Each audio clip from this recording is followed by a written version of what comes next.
Hello guys, this is Salman Khattak from SK Talks and you're watching my channel।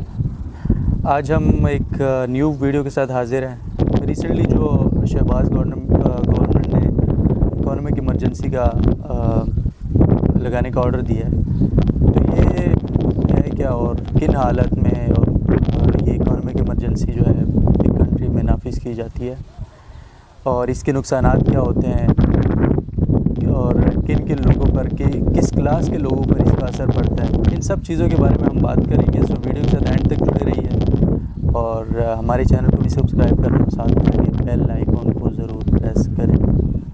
सो चलिए शुरू करते हैं। तो बेसिकली इकोनॉमिक इमरजेंसी है कि और ये कब लगाई जाती है? इकोनॉमिक इमरजेंसी तब लगाई जाती है जब एक कंट्री के फॉरेन रिजर्व इतने कम रह जाते हैं कि वो अपने जो खर्चे वो नहीं पूरे कर सकता। यानी कि आप इसको कह सकते हैं कि बैंक करप्सी के दिवालिया होने के बिल्कुल किनारे पे जब कंट्री आ जाए उस वक्त मुल्क में जो है इकोनॉमिक इमरजेंसी लगा दी जाती है। चीज़ में जो है गवर्नमेंट कुछ स्ट्रिक्ट मेजर लेती है जिसमें चीज़ों की कुछ प्राइस बढ़ाते हैं ये लोग और साथ में अपने कुछ खर्चे जो है वो भी कम करते हैं। सो आईने पाकिस्तान में भी इस चीज़ के ऊपर यानी कि आप प्रोटेस्ट नहीं कर सकते कि अगर एक कंट्री जो है इस हालत तक पहुंच जाती है कि वो बिल्कुल ऐसा कह सकते हैं कि मुल्क डिफ़ॉल्ट होने के किनारे पर होता है, तो इस वक्त आप इकोनॉमिक इमरजेंसी लगा सकते हैं। फ़िलहाल शहबाज गवर्नमेंट ने मुल्क में इकोनॉमिक इमरजेंसी नाफिज कर दी है, यानी कि क्या है कि मुल्क में इकोनॉमिक इमरजेंसी चल रही है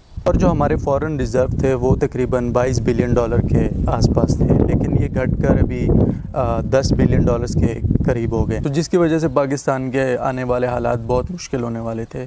अवाम के लिए ये बहुत टफ़ सिचुएशन होनी थी, तो इस वजह से इकोनॉमिक इमरजेंसी लगाई गई। तो इसमें ऐसे स्ट्रिक्ट मेजर लिए जाते हैं जो कि गवर्नमेंट एम्प्लॉयज़ हैं उनके एक्स्ट्रा अलाउंसेस ख़त्म कर दिए जाते हैं। बेसिक पे के अलावा बाकी सारे एक्स्ट्रा अलाउंसेस ख़त्म कर दिए जाते हैं। जो रोज़मर्रा की चीज़ें उनकी प्राइसेस भी बढ़ा सकते हैं, इस्तेमाल की जो चीज़ें हैं, और साथ ही साथ कुछ जो अपने एम्प्लॉयज़ हैं उनको शॉर्ट भी कर सकते हैं। कुछ टाइम के लिए आप उनको मतलब फायर कर सकते हैं। ये सारे स्ट्रिक्ट मेजर उठाना बिल्कुल लीगल है और इस पर आप कोई कानूनी कार्रवाई नहीं कर सकते, ना इसमें अदालत में जो है केस दायर हो सकता है। ये इकोनॉमिक इमरजेंसी की वजह क्या बनी और इसकी ज़रूरत क्यों पेश आई, इसके बारे में ज़रा जानते हैं।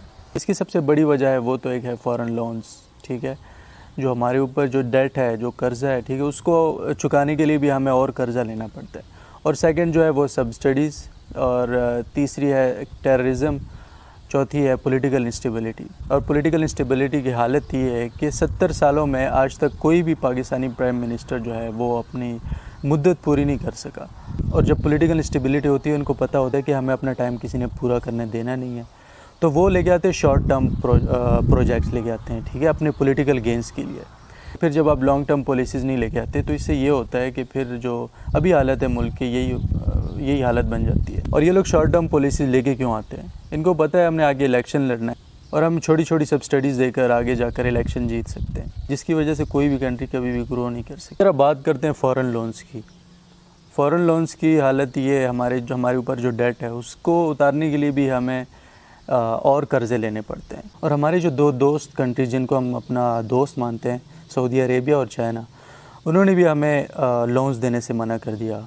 और इस वजह से मना किया कि आप अपने IMF के साथ जो है अपने जो गठजोड़ हैं, जो कुछ शराइत हैं उनको मान लें, तब जो है हम आपको मज़ीद लोन देंगे। और IMF ने हमें 22 दफ़ा बेल आउट दिया, लेकिन पिछली बार जब हमें बेल आउट दिया था तो इस पर हमें कहा था कि आपने कुछ मेजर पूरे करने हैं, जिनको हम जो है सही तरीके से पूरा नहीं कर पाए। IMF ने जो मेजर रखी थी उसमें एक तो ये था कि अपनी रेवेन्यू जनरेट करो, अपनी टैक्स कलेक्शन जो है उसको प्रॉपर करो, ठीक है, और जो आम पब्लिक है उसको आप सेफ्टी मेजर भी प्रोवाइड करो। लेकिन उन्होंने क्या करना होता है कि पेट्रोल की प्राइसेस बढ़ा दो, एक्स्ट्रा टैक्सेस लगा दो, जिसकी वजह से होता है कि महंगाई का तूफ़ान आता है और जो आम बंदा होता है उसको तो यार बात ही मत करो, बिल्कुल वो पिस के रह जाता है। और जो हालत होती है मुल्क की जैसी अभी है, आप सबको पता है, आपके सामने है, यही हालत हो जाती है। फिर ऐसे कहाँ होता है कि गवर्नमेंट को जो है, ठीक है, 2 महीने भी पूरे नहीं हुए और जो चीज़ों की प्राइसेस है, रोज़मर्रा की जो इस्तेमाल की चीज़ें हैं, खाने पीने की चीज़ें हैं, जिसमें 20% to 50% इनकी प्राइसेस बढ़ा दी गई हैं। एक बात जो है इस गवर्नमेंट की जो मुझे अच्छी लगी वो ये कि इसने जो है लग्जरी इंपोर्ट्स पर पाबंदी लगा। इंपोर्ट्स बंद करने से क्या होगा कि जो करोड़ों डॉलर्स, यानी कि फ़जूल हम करोड़ों डॉलर्स जो है हम इन चीज़ों पर देते हैं, वो बचत होगी उस चीज़ की, उन पैसों की बचत होगी। तो जिसमें हो गया शैम्पूज़, ठीक है, शैम्पू जो हो गए आप लोकल इस्तेमाल करो ना यार, काफ़ी अच्छी प्रोडक्ट्स है पाकिस्तान की अपनी।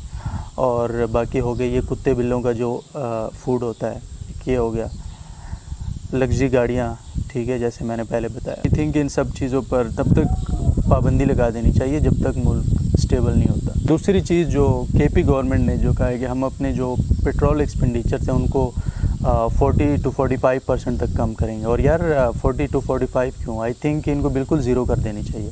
एक आम बंदा जो है, एक 18 से 20 हज़ार सैलरी लेने वाला बंदा अपनी जेब से पेट्रोल जो है डलवा सकता है अपनी गाड़ी में या बाइक में। तो ये लोग क्यों नहीं, ये लोग तो यार ये जो बड़े ब्यूरोक्रेट्स हो गए या बाकी जितने भी गवर्नमेंट ऑफिशियल, इनको भी अपनी जेब से ही डलवाना चाहिए। और ये भी कहा जा रहा है कि एक्स्ट्रा अलाउंसेस ख़त्म करें, जो फ्री के मुराद मिलते हैं इनको, ठीक है, मुलाजिम मिलते हैं, जो रेजिडेंट्स इनको मिलती हैं, इनको भी ख़त्म किया जाए। तो हमें जो है एज ए नेशन क्या करना चाहिए, आई थिंक कि किसी भी नेशन में अगर इस तरह के हालात हो तो उनको कुछ अवाम को जो है ख़ुद भी मेजर उठाने होते हैं। तो हमें जो है सबसे पहले अपनी कंट्री के बारे में सोचना चाहिए। और यार हमारी जो एक ये है कि हम डुअल फेस है हमारे, ठीक है, हम जो है अगर किसी पार्टी को सपोर्ट करते हैं, कोई PTI को करता है या कोई JUI को करता है या कोई जो है नून लीग को करता है, अगर वो एक इज्तिमाई सोच रख कर जो है एक कंट्री के बिहाफ पे जो है एक अच्छा इक़दाम उठाते हैं, चाहे वो कोई भी पार्टी हो, अगर वो एक कंट्री के अपने कंट्री के लिए सोच रही है, ठीक है, अपनी नेशन के लिए सोच रही है, अगर वो ऐसा कोई स्टेप उठा रही है तो हम उसको जानते हुए भी सपोर्ट नहीं करेंगे। यार आई थिंक ऐसा नहीं करना चाहिए।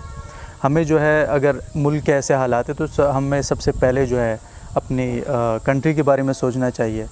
सो हमें पार्टी से हट कर पाकिस्तानी सबसे पहले बनना होगा। हमारी जो लोकल चीज़ें हैं जिसमें फ़ोन्स हो गई, गाड़ियाँ हो गई, ठीक है, और जो शैम्पूज़, बिस्कुट्स, आप इन चीज़ों को जो है यूटिलाइज़ करें, आप इन चीज़ों को हाइप दें, ठीक है। और आईफोन रखने से जो है ये कोई ये शो नहीं होता कि यार ये अमीरी का सिंबल है।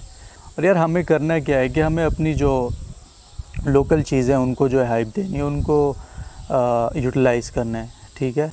सो मिलते हैं इंशाल्लाह नेक्स्ट वीडियो में, तब तक के लिए स्टे ट्यून्ड।